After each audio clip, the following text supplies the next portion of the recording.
Hello, I am Rahul. आप देख रहे हैं सेम ट्यूटोरियल्स। अभी हम वापस कंटिन्यू कर रहे हैं एक्सरसाइज 5.1 से 5.1 का क्वेश्चन नंबर 4। तो क्वेश्चन नंबर 4 हमसे ये पूछ रहे हैं कि हमें ये निकालना है कि which of the following are AP, मतलब एपी कौन सी सीरीज़ है। अगर वो एपी है तो हमें उसमें से फर्स्ट टर्म निकालना है, कॉमन डिफरेंस निकालनी है और 3 और टर्म्स निकालने हैं। इसके आगे जो 3 और टर्म्स आएंगे वो हमें निकालना है। तो पहले ये चेक करेंगे कि एपी है या नहीं है। तो इसमें A1 क्या हो गया 2, A2 क्या हो गया 4, A3 क्या हो गया 8 और A4 क्या हो गया 16। ये तो इसके 4 टर्म्स हो गए। तो मैंने तरीका बताया था, D1 इक्वल्स टू क्या होगा A2 minus A1, D2 equals to क्या होगा A3 माइनस A2 और जो D3 होगा वो होगा A4 माइनस A3। तो ये हमें निकालने हैं। अगर इनके जो कॉमन डिफरेंस है अगर वो सेम आ रही है तो AP है, नहीं आ रही तो AP नहीं है, तो हमें 3 टर्म्स नहीं निकालने पड़ेंगे। तो D1 है हमारे पास A2 माइनस A1 मतलब 4 माइनस 2, तो D1 हमारे पास आ जाएगा 2। अब D2 की बात करते हैं। A3 हमारे पास है 8 और A2 हमारे पास है 4, तो D2 हमारे पास आ जाएगा 8 माइनस 4 4 और D3 हमारे पास आ जाएगा A4 है हमारे पास 16 और ये A3 हमारे पास है 8, तो ये आ जाएगा हमारे पास 8।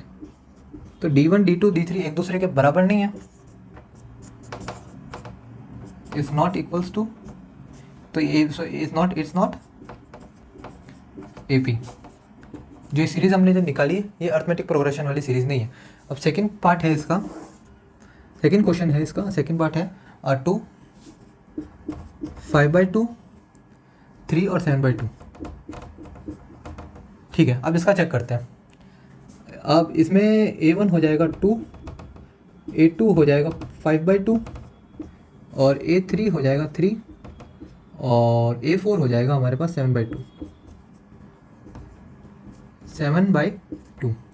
तो इसमें भी चेक करते हैं। D1 इक्वल्स टू होता है A2 माइनस A1, D2 जो होता है वो होता है A3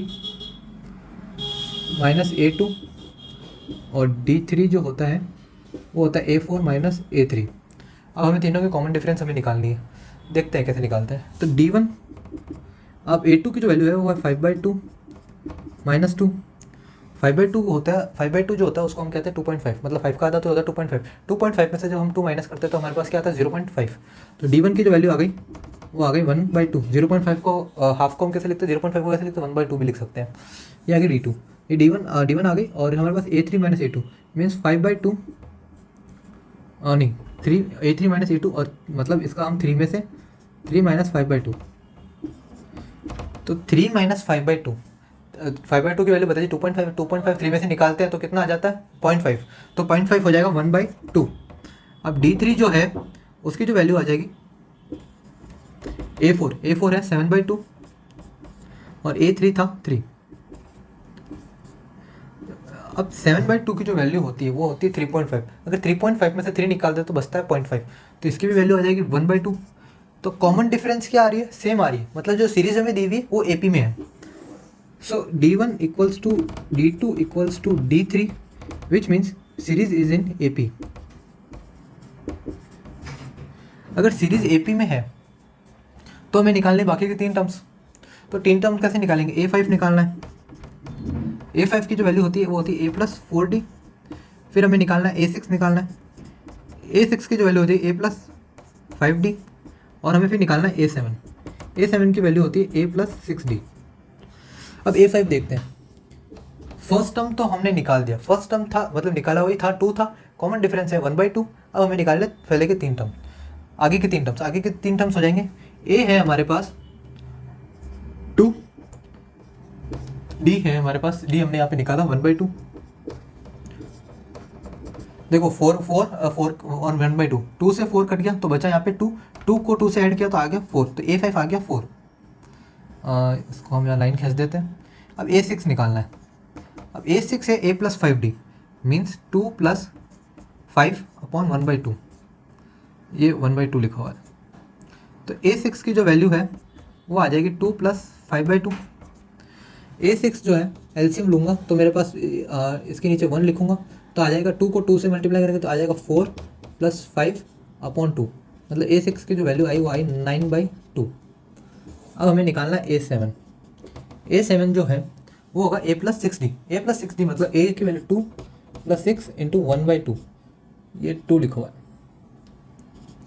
2 से 6 गया 3 टाइम, अब बचा ऊपर 3, तो A7 आ जाएगा 2 + 3 विच मीन्स इट इज़ 5। तो ये हो गया सेकेंड पार्ट इसका सॉल्व।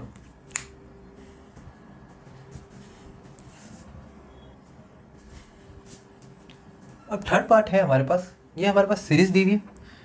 ये हो गया A1, ये हो गया A2, ये हो गया A3 और ये हो गया A4। हमें निकालना है कि इस सीरीज़, क्योंकि पहले ये जो सीरीज़ दी हुई AP में है या नहीं, AP में है या नहीं, तो हम वो निकालेंगे कॉमन डिफरेंस वाला ही मेथड। तो हम निकालेंगे पहले D1 equals to A2 minus A1, फिर निकालेंगे D2 which is A3 minus A2, फिर हम निकालेंगे D3 which means A4 minus A3। तो हमारे पास जो D1 हो जाएगा वो हो जाएगा A2 है हमारे पास -3.2, इस क्वेश्चन का माइनस और इस माइनस ये वाला माइनस, तो -1.2। जो D1 हो जाएगा हमारे पास -3.2 प्लस का 1.2। अगर भूल जाओ कि यहाँ पे 0.2 लिखा हुआ होता तो ये क्वेश्चन कैसे लिखा होता, -3 + 1, तो इसका आंसर क्या आता -2। 0.2 से तो 0.2 वैसे ही माइनस होकर 0 हो जाएगा, तो और -3 और +1 का आंसर होता है हमेशा -2। तो ये आ गया इसका फर्स्ट D1 आ गया -2। अब हमें निकालना है D2। D2 है A3 -5.2 -3.2, इसमें भी ऐसे ही -5.2, ये हो गया +3.2, ये माइनस है ये प्लस है, ये भूल जाओ कि 2 है तो क्या होता है -5 + 3, -5 + 3 कितना होता है, -5 + 3 हो जाएगा -2। तो ये हो गया D2, ये भी हो गया D2। अब हमें निकालना है D3 means A4 minus A3। तो A4 है हमारे पास -7.2 -5.2, D3 की जो वैल्यू आ जाएगी -7.2 प्लस 5.2, तो इसकी जो वैल्यू आ गई -2 D3।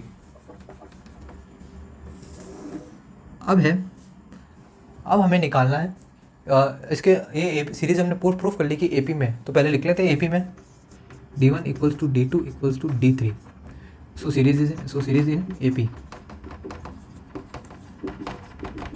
अगर ये AP में सीरीज़ है तो अब हमें इसके 3 टर्म्स निकालने हैं। फर्स्ट टर्म तो ये -1.2 हो गया, कॉमन डिफरेंस हमने -2 निकाल दी। अब आगे बाकी के 3 टर्म्स निकालते हैं। तो हमें निकालना है, एक तो A5 निकालना है, A5 होता है A + 4D, फिर उसके बाद निकालना है A6 होता है A + 5D, फिर हमें निकालना है A7 होता है A + 6D। ठीक है, तो हम निकालते हैं। A5 हमारे पास आ जाएगा, A की जो वैल्यू है वो है -1.2 प्लस 4D, मतलब D की जो वैल्यू कितनी निकाली थी हमने -2, तो A5 आ जाएगा हमारे पास -1.2, 4 को -2 से मल्टीप्लाई करेंगे तो आएगा -8, और A5 आ जाएगा 1 को 8 के साथ जोड़ते हैं तो माइनस का होगा प्लस, और साइन के जो रहेगा वो माइनस का रहेगा, तो इधर आ जाएगा -8 को 1 के साथ जोड़ते तो आता है 9 और 0.2 एज इट इज़। अब A6 की वैल्यू निकालते हैं।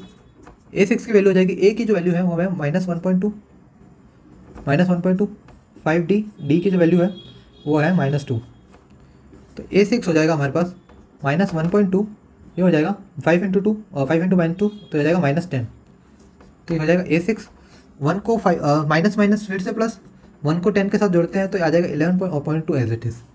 अब A7, अब जो A7 की जो वैल्यू होगी वो होगी, A की जो वैल्यू आ रही है वो आ रही है -1.2 और 6, और D की जो वैल्यू है वो हमने -2 निकाली है, तो A7 जो होगा हमारे पास -1.2, 6 को -2 से मल्टीप्लाई किया तो आया -12, और A7 हमारे पास आ गया। 12 के साथ 1 जोड़ते माइनस होगा प्लस, और 12 के साथ 1 जोड़ते तो होता है 13, तो 2.2 एज इट इज़, तो आया A7 आया -13.2। अब करते हैं फोर्थ पार्ट। तो इसमें A1 जो हो जाएगा ये हो जाएगा, A2 ये हो जाएगा, A3 ये हो जाएगा और A4 ये हो जाएगा। इसमें भी हमें निकालना है कि सीरीज़ AP में है या नहीं, तो पहले सीरीज़ प्रूफ करते हैं कि AP में है या नहीं। तो D1 इक्वल्स हो जाएगा A2 - A1, फिर D2 निकालना है, D2 इक्वल्स टू हो जाएगा A3 - A2, और जो D3 इक्वल्स टू हो जाएगा A4 - A3। जो D1 है हमारे पास, D1 है वो होगा A2 - A1, तो -6 ऐसे कैसे लिख दिया, माइनस ये वाला फॉर्मूले वाला, और फिर जो A2 हमें A1 लिखना है तो A1 वाला -10, तो ये हो जाएगा, ये D1 हो जाएगा -6 माइनस प्लस 10। ठीक है, तो माइनस क्या हो गया प्लस। अब D1 हो जाएगा -6 + 10, 10 बड़ा है 10, मतलब इसको 10 - 6 लिखते हैं, 10 - 6 की जो वैल्यू होती है वो होती है 4, तो ये हो जाएगा 4। अब हमें निकालना है D2। देखो D2 हो जाएगा A3 माइनस A2, तो A3 हमारे पास है -2 और A2 है हमारे पास -6, ये फॉर्मूले वाला माइनस और ये, तो D2 equals to -2 minus minus क्या हो गया प्लस 6, तो D2 इक्वल्स टू मतलब इसको ऐसे लिख सकते हैं 6 - 2, और 6 - 2 की जो वैल्यू होती है हमेशा क्या होती है 4। अब हमें निकाला है D3। अब D3 जो है वो A4 तो हमें दिया हुआ है 2, और ये दिया हुआ है ये माइनस का, मतलब ये जो फॉर्मूले वाला माइनस और ये माइनस वाला 2 A3, तो D3 हम निकालते हैं 2 माइनस माइनस क्या हो गया +2, और D3 जो हो गया वो हो गया 4। तो मतलब क्या आ रहा है कि जो D1 है D1 D2 के बराबर और D2 D3 के बराबर, मतलब तीनों सेम है, तो मतलब जो सीरीज़ है हमारे पास वो AP आ जाएगी। तो हम लिख सकते हैं कि D1 equals to D2 equals to D3 जो है, सो series is in AP। AP कभी भी वापस फुल फॉर्म बता रहा हूँ, उसको अर्थमेटिक प्रोग्रेशन ही कहते हैं। अब हमें निकालने बाकी के 3 टर्म्स, बाकी के 3 टर्म्स इसी तरीके से हम निकाल लेंगे वापस। तो हमारा बाकी के 3 टर्म्स हो जाएंगे, वो हमें निकालना, पहला निकालना A5, फिर A5 की जो वैल्यू होती है वो होती है A+4D, और उसके बाद हमें निकालना है A6 की जो वैल्यू होती है A+5D, और फिर हमें निकालना है A7, वो होगा A+6D। तो निकालते हैं, तो A5 की जो वैल्यू है वो हो जाएगी A+4D। अब A की जो वैल्यू हमने निकाली थी, दी हुई है क्वेश्चन में, वो -10 है, तो -10 लिख लेते हैं। 4 एज इट इज़, D की जो वैल्यू है वो हमने 4 निकाली, तो वापस 4 आ जाएगा, D की वैल्यू हमने 4 निकाली है, तो A5 जो हो जाएगा -10, 4 4 होता है कितना हो गया 16, और जो A5 जो आ जाएगा हमारे पास -10 + 16, तो कितना हो 16 - 10, मतलब इसको उल्टा करके 16 - 10, वैसे ही थोड़ा ऑड लगता है, तो इसको ऐसे प्लस की वैल्यू बड़ी लिखी हुई हो तो इसको थोड़ा पहले लिख के देख लो, क्योंकि उसको सॉल्व करना ज़्यादा ईजी है, हमारे माइंड में बैठा हुआ है। 16 - 10 सुना है, -10 + 16 बहुत कम सुनते हैं, तो 16 - 10 जो हो जाएगा वो हो जाएगा 6। अब हमें निकालना A6। अब A6 की जो वैल्यू है, A की तो वैल्यू -10 ही रहेगी, +5 और ये 4, तो A6 हो जाएगा -10, और 5 को 4 से मल्टीप्लाई करूँ तो कितना हो जाएगा 20। अब 20 में से 10 माइनस करते तो हमेशा 10 ही आता है। अब निकालना है A7। अब A7 जो होगा A+6D, A हमारे पास था माइनस का 10, 6 और इंटू 4, यह आ जाएगा -10। 6 को 4 से मल्टीप्लाई करते तो आता है 24,